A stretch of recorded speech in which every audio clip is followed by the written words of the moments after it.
Buenas, buenas. Pasamos a blancos terapéuticos en hemostasia. Y para eso tenemos que recordar todos los pasos de la hemostasia normal. Nuevamente recuerdo fisiológico para poder después entender por qué utilizamos diferentes drogas en diferentes momentos.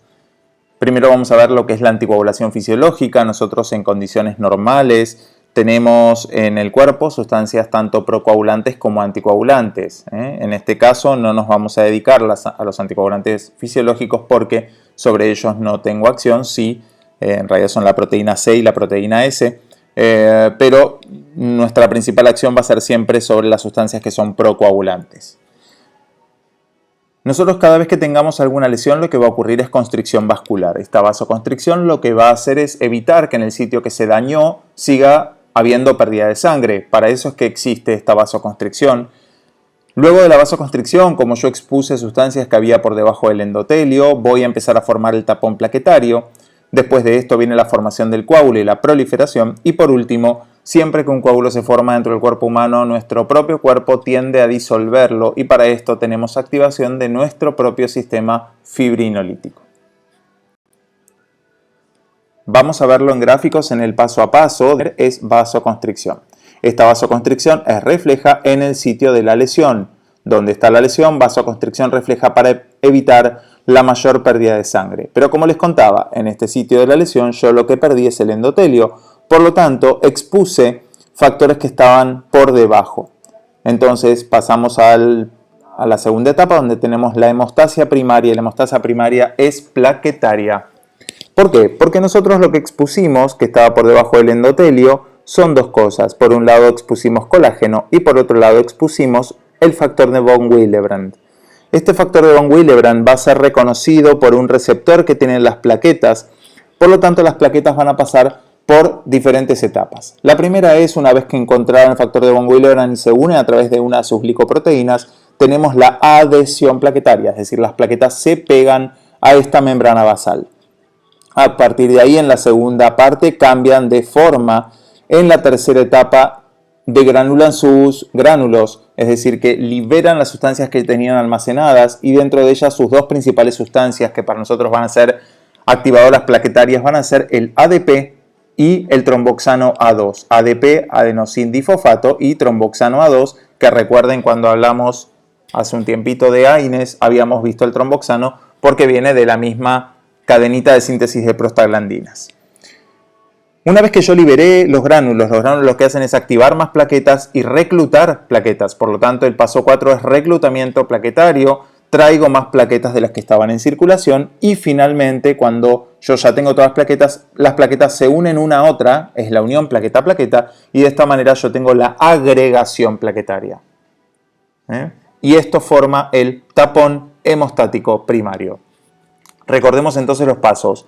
Primero se adhieren gracias al factor de von Willebrand, cambian su conformación, liberan los gránulos, las plaquetas reclutan más plaquetas, estas plaquetas activadas se unen plaqueta a plaqueta a través de otra glicoproteína que ya vamos a ver cuál es y forman finalmente el tapón plaquetario gracias a la agregación de las plaquetas. Yo digo que las plaquetas se agregaron cuando se unieron plaqueta a plaqueta. Ya vamos a ver con qué. Es una glicoproteína que se llama 2B3A.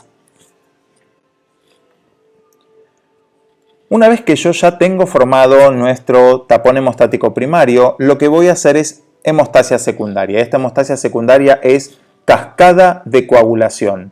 Y esta cascada de coagulación arranca con la liberación de factor tisular.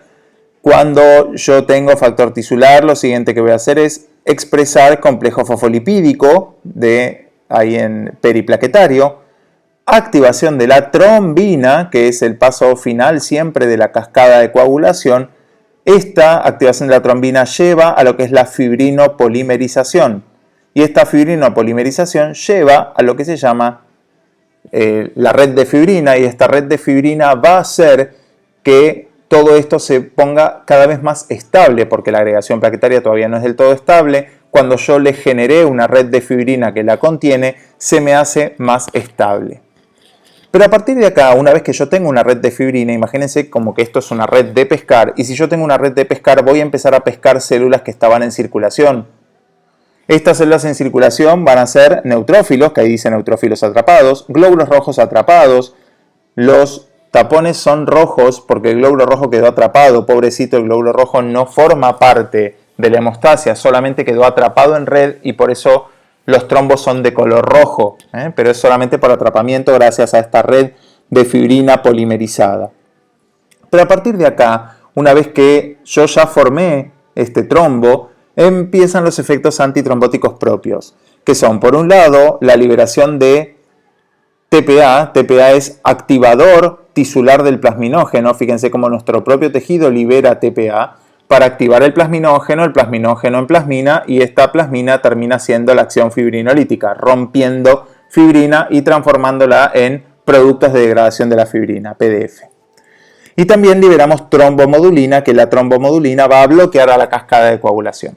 Así que fíjense la importancia que tenemos nosotros con, una vez que generamos un trombo, nosotros mismos nos vamos a encargar de que este trombo desaparezca. Vamos a ver cada uno de los pasos como para entender los fármacos que actúan en ese nivel. Empezamos con el tapón plaquetario. Dijimos que primero se adhieren. Para adherirse las plaquetas al factor de von Willebrand utilizamos la glicoproteína 1B1A. Después teníamos la secreción de lo que había en los gránulos, ADP y tromboxano A2. Digo entre otros porque son varias las sustancias que están dentro del gránulo. También hay serotonina, pero las demás tienen menor valor. Por eso digo que estas dos son las principales, ADP y tromboxano A2. Y por último, la agregación plaquetaria, que es la unión plaqueta-plaqueta. Siempre entre la unión plaqueta-plaqueta yo tengo fibrinógeno, una molécula de fibrinógeno. Por lo tanto, yo digo que cuando la plaqueta se pega con otra, recién ahí se agregan, y esto es gracias a la glicoproteína 2B3A. Si lo vemos en un gráfico, el factor de von Willebrand que se expresó cuando yo rompí el endotelio, o sea, en el subendotelio me aparece este factor de von Willebrand, se me une a la glicoproteína 1B1A, en este caso estamos viendo la 1B, ahí yo ya tengo la adhesión plaquetaria, acá ya tengo la plaqueta, y las plaquetas finalmente cuando se agregan van a tener glicoproteína 2B3A, que es un complejo glicoproteico, que es este que está ahí en azul, fibrinógeno y la glicoproteína 2B3A de la otra plaqueta. Cuando yo ya tengo estas uniones generadas de plaqueta, entre plaqueta y plaqueta gracias a la glicoproteína 2B3A y fibrinógeno, yo digo que esto es la agregación plaquetaria. Hay dos enfermedades relacionadas con esto, no me quiero detener demasiado, pero tal vez para que ya las empiecen a escuchar. Hay gente que no tiene factor de von Willebrand o que expresa menor cantidad de factor de von Willebrand, y estos son los que tienen enfermedad de von Willebrand, esto es la deficiencia, gente que sabe que tiene esta enfermedad y que cada vez que tiene que hacerse algún procedimiento que puede llegar a sangrar, ya sea una cirugía, ir al dentista o lo que sea, tiene que aplicarse una droga especial para aumentar expresión de factor de von Willebrand. Y la gente que tiene poca glicoproteína 2B3A tiene esta enfermedad que se llama tromboastenia de Glanzmann. Astenia es cuando alguien está decaído y no tiene ganas de trabajar, eso es astenia, y trombastenia es plaquetas que son perezosas, que no tienen ganas de trabajar. Eso es la tromboastenia de Glanzmann. Si nosotros hablamos de cuáles son nuestros blancos terapéuticos en todo lo que es la hemostasia, si empezamos con lo que es la agregación y la activación plaquetaria, voy a tener como fármacos los antiagregantes plaquetarios. Si hablamos de actuar sobre el sistema de coagulación, la cascada de coagulación, tengo los que se llaman propiamente anticoagulantes. Los que actúan sobre el fibrinógeno y la fibrina van a ser los fibrinolíticos, que van a ir a romper fibrina, y los que actúan inhibiendo el sistema fibrinolítico son los que se van a llamar antifibrinolíticos, y es lo que hacen que el trombo no se rompa y el trombo se mantenga durante más tiempo. Vamos a empezar entonces con los antiagregantes plaquetarios, primer grupo de drogas que van a actuar sobre, como el nombre lo indica, la agregación plaquetaria. Y tenemos 4 grupos. Vamos a tener el ácido acetilsalicílico, aspirina, es un AINE, ya lo vimos. Segundo grupo son las tienopiridinas, y dentro de las tienopiridinas está la ticlopidina, clopidogrel, prasugrel y ticagrelor. Ticlopidina es el único que se sacó del mercado porque daba efectos adversos, pero estos 3 los tenemos para utilizar en terapéutica. Después tenemos a los inhibidores de la glicoproteína 2B3A. Dentro de estos tenemos 3 que son de nombre difícil. Sé que para ustedes por ahora se les va a complicar, pero más adelante lo aprenderán mejor. Abciximab, eptifibatide, tirofiban. Toda droga terminada en MAB, no sé si ya se los conté alguna vez, significa monoclonal antibody, es decir, es un anticuerpo monoclonal, anti-glicoproteína 2B3A. Y por último, los inhibidores de la fosfodiesterasa, y dentro de estos inhibidores de fosfodiesterasa tenemos al dipiridamol y al cilostazol. Vamos a ver en un gráfico esto de la plaqueta. Una plaqueta, contenido de sus gránulos, una vez que yo logré que esta plaqueta reciba alguna señal. Esta señal me la puede dar directamente el colágeno, ¿se acuerdan que dijimos que exponíamos colágeno? Pero también la trombina me puede activar o tromboxano 2 que venga desde otra plaqueta. Cualquiera de ellos va a activar a la plaqueta y una vez que la plaqueta se activa lo que hace es liberar el contenido de sus gránulos. Yo les conté que las dos principales sustancias que libera este gránulo van a ser el ADP y el tromboxano A2. ¿De dónde viene el ADP o el tromboxano A2? Tromboxano 2 viene de la cadenita de la ciclooxigenasa, ¿se acuerdan cuando vimos AINES? Por lo tanto, una forma es sintetizar tromboxano A2 y lo voy a tener dentro de los gránulos. Pero yo también sintetizo ADP. ¿Y este ADP de dónde viene? Cuando una plaqueta se activa, tengo AMP cíclico y de este AMP cíclico yo le saco la ciclicidad gracias a la fosfodiesterasa. Fosfodiesterasa es una enzima que tenemos en el cuerpo humano que rompe las uniones cíclicas. Rompe una unión fosfodiéster, que es una unión cíclica, y este AMP cíclico me queda como AMP lineal y el AMP lineal se fosforila y forma ADP. ¿Sí? Por otro lado, la activación me permite mayor expresión de glicoproteína 2B3A en superficie. Ahora bien, el ADP sale de la plaqueta y puede activar a la misma plaqueta o puede ir a activar a otra, un ADP que viene de otro lado, y va a tener su propio receptor. Este receptor se llama P2I12, que es el receptor de ADP, pueden llamarlo si quieren receptor de ADP, y este receptor de ADP también va a tener unos bloqueantes que ya vamos a ver cuáles son. Por este lado teníamos a la glicoproteína 2B3A que yo la puedo inhibir con ciertas drogas, y la síntesis de las dos sustancias que yo guardo en los gránulos también pueden ser inhibidas. Esta fosfodiesterasa puede ser inhibida por un grupo de drogas y la ciclooxigenasa inhibida por aspirina, como ustedes ya saben. Por lo tanto, si repaso el mecanismo de acción de los 4 grupos de antiagregantes plaquetarios que les comenté, teníamos en el grupo 1 la aspirina, ácido acetilsalicílico inhibiendo la ciclooxigenasa, por lo tanto, si inhibo esta ciclooxigenasa no tengo tromboxano A2. En el segundo grupo teníamos a las tienopiridinas, clopidogrel, ticlopidina, prasugrel, ticagrelor, que lo que van a hacer es inhibir a este receptor, el P2I12, que es inhibir receptor de ADP. Esto, ya para que vayan sabiendo, son de los antiagregantes más eficientes, más eficaces. Tercer grupo, inhibidores de la glicoproteína 2B3A, abciximab, eptifibatide y tirofiban, inhiben a esta glicoproteína. Altamente efectivos, lo que pasa es que estos tres son sí o sí inyectables y no sirven para tratamiento crónico, solamente para agudo. Y por último, inhibidores de la fosfodiesterasa, teníamos al dipiridamol y al cilostazol, que inhiben la fosfodiesterasa, por lo tanto inhibo la síntesis de ADP. Estos, los inhibidores de fosfodiesterasa, son los menos eficaces como antiagregantes plaquetarios. Pasamos ahora a ver anticoagulantes. Y para anticoagulantes vamos a tener que repasar, por supuesto, la cascada de coagulación. Y recuerden que la cascada de coagulación se dividía en dos vías, una vía llamada intrínseca y otra vía llamada extrínseca, por algún factor distinto. Cuando hablamos de la vía extrínseca es la que mostramos hace un rato, que empezaba con la lesión tisular. Y a partir de acá, exposición de factor tisular y tromboplastina, que junto con el factor 7 activan a este factor 7, y este factor 7 activado va a terminar formando parte de lo que nosotros llamamos la tenasa extrínseca. Tenasa porque cliva factor 10 dependiente de calcio y lo transformamos en 10 activado. Este triángulo verde es el que llamamos vía final común, porque las dos vías terminan en lo mismo. Si hablamos de la vía intrínseca, empezamos con el factor 12, también llamado factor de Hagemann. Este factor 12 se va a activar a través de la precalicreína que pasa a calicreína, y el factor 12 activado va a activar al factor 11, y el factor 11 junto con el factor 9 activado y el factor 8 activado, que se activa gracias a la trombina, van a formar lo que nosotros llamamos la tenasa intrínseca. También dependiente de calcio, acuérdense que calcio también es uno de los factores de la coagulación, es el factor 4 de coagulación si le pusiéramos un numerito. Y en este caso también cliva al factor 10. Por lo tanto, por cualquiera de las dos vías que hayamos entrado, terminamos siempre en factor 10 activado. A partir de ahí, la vía final común, desde el factor 10 activado, junto con factor 5 activado y calcio, vamos a activar a la trombina. Cuando activamos a la trombina, en realidad pasamos de protrombina, que es el factor 2, al factor 2 activado, que es la trombina. Acuérdense que la trombina es el factor que más cliva a otros factores, es activador incluso de estadios más altos de la vía final, de las vías no finales, ¿no? Sino de la vía, sobre todo la intrínseca.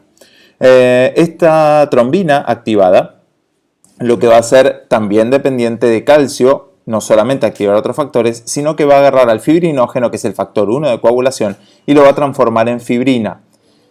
La fibrina va a ser lo que sería el factor 1 activado. Y a partir de ahí la fibrina lo que va a hacer es polimerizarse y hacer el cross-linking, es decir, las uniones y la formación de esta red de fibrina que habíamos comentado anteriormente cuando hablábamos de la formación del trombo. Acá estamos viendo lo mismo, vía intrínseca, vía extrínseca. Lo único que les agregué arriba es con qué vamos a medir las vías. Si nosotros queremos saber cómo funciona la vía intrínseca, pedimos lo que se llama KPTT, y si queremos saber cómo funciona la vía extrínseca, lo que vamos a pedir es el RIN. Estos dos son lo que nosotros pedimos, estos dos valores, cuando nosotros en el laboratorio le pedimos a un paciente un coagulograma. El RIN en realidad es el rango internacional de normalidad. Lo que hacemos es comparar el tiempo de protrombina del paciente contra un tiempo de protrombina patrón, y de esta manera, si son iguales, me da un valor 1, que sería un valor normal, paciente no anticoagulado, y cuanto más alto esté el RIN, significa que el paciente tiene o un trastorno de coagulación o está anticoagulado.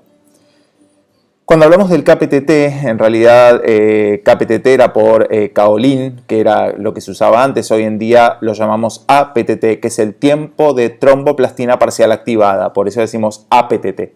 Así es como lo deberíamos llamar ahora. Lo que pasa es que le quedó el nombre histórico de KPTT.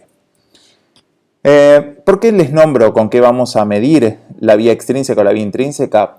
Porque cuando nosotros veamos las diferentes drogas que afectan a la cascada de coagulación, queremos saber dentro del laboratorio qué es lo que más se va a afectar. Y de hecho va a ser la forma que nosotros tenemos de saber si el paciente está correctamente anticoagulado o no. Si estamos hablando de la heparina inhibe dos factores, principalmente al factor 2 y al 10. Pero, como vamos a ver en un ratito, inhibe también a otros factores. Pero inhibe a estos dos factores que van a ser los más importantes. La heparina afecta mucho más la vía intrínseca que la extrínseca. ¿Y por qué? Porque cuando yo afecto al factor 2, es decir, que no voy a poder tener trombina, acuérdense que la trombina formaba parte de la activación de las cascadas superiores, ¿no? Por lo tanto, por más que afecta, porque ustedes dirían, bueno, 10 y 2, estoy ya en vía final común. Sí, pero acuérdense que la trombina es activadora superior. Por lo tanto, si yo inhibo trombina, no voy a poder tener vía intrínseca correcta, y eso hace que se eleve el KPTT. KPTT prolongado también me habla de que está anticoagulado con heparina. Pero cuando nosotros estamos hablando de los anticoagulantes orales, como vamos a ver en un ratito, estos anticoagulantes orales inhiben a los factores vitamina K dependientes, al 2, al 7, al 9 y al 10. Fíjense que 2 y 10 se me vuelven a repetir. Obviamente ustedes dirían, es vía final común. Sí, pero afecta al factor 7. Si yo afecto al factor 7, la única vía que estoy atacando con el factor 7 va a ser la vía extrínseca. Por lo tanto, los anticoagulantes orales modifican el RIN, que, como les dije hace un rato, lo que hacen es elevarlo. Acá tenemos la clasificación de los anticoagulantes según su mecanismo de acción, pero van a ver que además de mecanismo de acción, lo que vamos a mezclar cuando hablamos de la clasificación de los anticoagulantes es por qué vía se administran. Según mecanismo de acción vamos a tener en el primer lugar lo que son las heparinas. Acuérdense que la heparina nosotros la tenemos como sustancia endógena, en este caso sería heparina administrada desde afuera. Y las heparinas van a ser la heparina no fraccionada. ¿Por qué digo la no fraccionada? Porque después existe una que es fraccionada. La heparina no fraccionada, que tenemos dos tipos, una que es sódica y una que es cálcica, o sea que es una sal de heparina, una sal sódica o una sal cálcica. Después vienen las que nosotros fraccionamos, es decir, que se le corta un pedacito a esta heparina, se la hace de menor peso molecular, por lo tanto pasa a llamarse heparina de bajo peso molecular. Y por último tenemos al fondaparinux, que es un inhibidor indirecto del factor 10 activado. En el segundo grupo vamos a tener el grupo de los ABK, antagonistas de la vitamina K.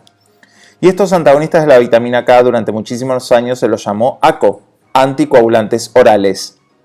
Su nombre lo indica porque se dan por vía oral. Todas las heparinas son inyectables. Los anticoagulantes orales, valga la redundancia, se dan por vía oral. Pero después surgieron nuevos anticoagulantes orales, por lo tanto uno pasó a llamarlos NACO por nuevos anticoagulantes orales, pero lo más correcto es llamarlos según su mecanismo de acción en inhibidores directos de la trombina, y acá tenemos al dabigatran, o inhibidores directos del factor 10 activado, y acá tenemos al rivaroxaban y al apixaban. Si se los muestro en esta clasificación, yo les conté que la otra forma de clasificarlo eran inyectables y orales. Dentro del grupo de los inyectables tenemos las heparinas de bajo peso molecular. De las heparinas de bajo peso molecular, la que más utilizamos en Argentina es enoxaparina, pero también tenemos bemiparina, pero la enoxaparina es la que más utilizamos. Y el otro inyectable son los inhibidores indirectos del factor 10A, que es el fondaparinux. De este lado tenemos todos los que son de administración oral, tenemos los viejos ACO, que son ABK, antagonistas de la vitamina K, que tenemos dos en el mercado que son la warfarina y el acenocumarol, ya los vamos a aprender el año que viene más en profundidad, por ahora nos quedamos solo con el nombre. Inhibidor directo de la trombina tenemos al dabigatran y a los inhibidores directos del factor 10 activado que tenemos al rivaroxaban y al apixaban. Como reglita memotécnica, los que inhiben al factor 10 activado, que es XA, tienen XA dentro del nombre, rivaroxaban, apixaban. Y el que es inhibidor de la trombina, trombina es TR, tiene TR en el nombre, dabigatran. Esto tal vez a ustedes les sirva como reglita memotécnica. Históricamente uno habla siempre de ACO cuando dice anticoagulantes orales y siempre nos estamos refiriendo a estos porque son los que más se utilizan. Porque estos dos, si bien tienen una muy buena eficacia, son extremadamente caros e incluso están menos probados en ciertas patologías. Por lo tanto, si uno tiene que anticoagular a un paciente por su patología de base, casi siempre lo que elegimos son antagonistas de la vitamina K. Y ya les dije que estos uno aprende a controlarlos con el RIN. Le pedimos tiempo de protrombina y el RIN para saber si el paciente está correctamente anticoagulado. Después nos quedan los fibrinolíticos. Fibrinolíticos acuérdense que esto es algo endógeno, de manera lenta, el factor 12 activado después de que ya tuvimos cascada de coagulación y ya tuvimos formación de un trombo. Yo les dije que siempre nuestro cuerpo humano va a intentar romper este trombo que se formó. Este factor 12 lo que va a hacer, y el activador tisular del plasminógeno se llama así porque agarra el plasminógeno y lo transforma en plasmina. Y la plasmina agarra esta fibrina, la rompe y me la transforma en fibrina soluble o productos de degradación de la fibrina. Si lo vemos en otro gráfico, vamos a ver que acá tenemos el plasminógeno. El plasminógeno se va a transformar en plasmina y la plasmina agarra fibrina y la transforma en productos de degradación de la fibrina, el famoso PDF. Esto me lo hacía tanto el factor 12 como el activador tisular del plasminógeno. Ahora bien, nosotros tenemos drogas que son fibrinolíticas. Es decir, que si a un paciente se le formó un trombo, esto pasa principalmente en tres patologías que son el infarto de miocardio, el infarto cerebral o accidente cerebrovascular, ACV, y el tromboembolismo de pulmón, donde nosotros podemos darle una droga que agarre y me rompa a este trombo que se acaba de formar. Por lo tanto, podemos darle drogas que son fibrinolíticas. Nosotros tenemos tres drogas fibrinolíticas, les voy a mostrar ahora en las próximas diapositivas, pero se las marco acá, que son las que están en rojo. Tengo el RTPA, que es activador tisular del plasminógeno, y la R es de recombinante humano, ¿no? Por lo tanto, damos, en lugar de ser nuestro TPA, que es el que libera el endotelio, damos un RTPA, que es una droga que es recombinante humana. ¿Por qué ponemos fibrina ahí? Porque el RTPA es más específico, es dependiente de fibrina, es decir, que si no hay fibrina no va a romperme nada. Mientras que los dos que tenemos arriba, que son la streptokinasa y la uroquinasa, pueden activarlos de manera directa. En realidad lo activan de manera indirecta, pero no requieren de fibrina. Por lo tanto, me generan efecto lítico sistémico y como efecto adverso me dan más sangrado que si uno utilizara RTPA. Uroquinasa no tenemos en Argentina, de hecho casi que se retiró del mercado en casi todo el mundo. Nos quedan streptokinasa y RTPA. Lo que les marco acá, que son los que están en verdecito, que son el ácido aminocaproico y el ácido tranexámico, fíjense que son inhibidores del plasminógeno, por lo tanto son lo que nosotros llamamos como grupo los antifibrinolíticos. Por eso es que tenemos estos dos grupos de drogas que son los fibrinolíticos y los antifibrinolíticos. Si hablamos de la clasificación de fibrinolíticos, se clasifican en generaciones y esto es por los años en los que fueron saliendo. Década del 80 salió la streptokinasa y la uroquinasa, hoy en día nos queda solo streptokinasa. Y en la década del 90 salieron los de segunda generación, dentro de estos salió el que está acá, que es el único que les voy a marcar, los demás ni se los voy a nombrar, que es el alteplasa o activador tisular del plasminógeno recombinante humano, pero el nombre de la droga es alteplasa. Este nosotros lo tenemos acá en Argentina y es uno de los fibrinolíticos más utilizados. Y el otro que está en el mercado, no lo tenemos en Argentina todavía disponible, pero si uno lo necesitara se puede conseguir de países limítrofes, es tenecteplasa, que es el que está acá abajo, que es un fibrinolítico de tercera generación. Pero si no, como les contaba, usamos o streptokinasa o RTPA. Y por último, y con esto estamos terminando, los antifibrinolíticos, yo les nombré que eran dos, acá están las formulaciones, el ácido tranexámico y el ácido aminocaproico, que el ácido aminocaproico en realidad usa la molécula que es de conformación epsilon, por eso se llama ácido epsilon aminocaproico. Fíjense, el nombre comercial es Ypsilon, utilizando esto del epsilon aminocaproico, pero si no uno siempre, epsilon la letra griega, si no uno siempre usa directamente el nombre de ácido aminocaproico. ¿Para qué se utilizan los antifibrinolíticos? Fíjense que lo que hacen es impedir la fibrinolisis, por lo tanto lo que yo hago es perpetuar un trombo. ¿Cuándo hago esto? Cuando yo tengo patologías que son sangrantes. Entonces lo que quiero es que el trombo que se empezó a formar no se rompa. Por eso es que se utilizan los antifibrinolíticos. Se usa para evitar o reducir hemorragias, ya sea en hemofilias, en traumas quirúrgicos, ginecológicos, digestivas, odontológicas y en pacientes que son testigos de Jehová. Recuerden que el testigo de Jehová no puede recibir hemoderivados, por lo tanto, como no lo puedo transfundir, tenemos para utilizar una droga que me evita el sangrado. Se utiliza también en casos donde hay hiperfibrinolisis, en pacientes que tienen coagulopatías y en el angioedema hereditario. Pero la principal indicación es para evitar o reducir las hemorragias. Nosotros, acuérdense que yo hago terapia intensiva, lo utilizamos muchísimo en los pacientes traumatizados, en los shock hemorrágicos. Muy bien, entonces con esto terminamos todo el tema de farmacología de la hemostasia. Recuerden los grupos de drogas, cuáles son los blancos terapéuticos. Lo importante, recuerden, todas estas clases va a ser eso, hacer hincapié en cuál es el blanco terapéutico, es en qué lugar actúan, cuál es el mecanismo de acción de estas drogas.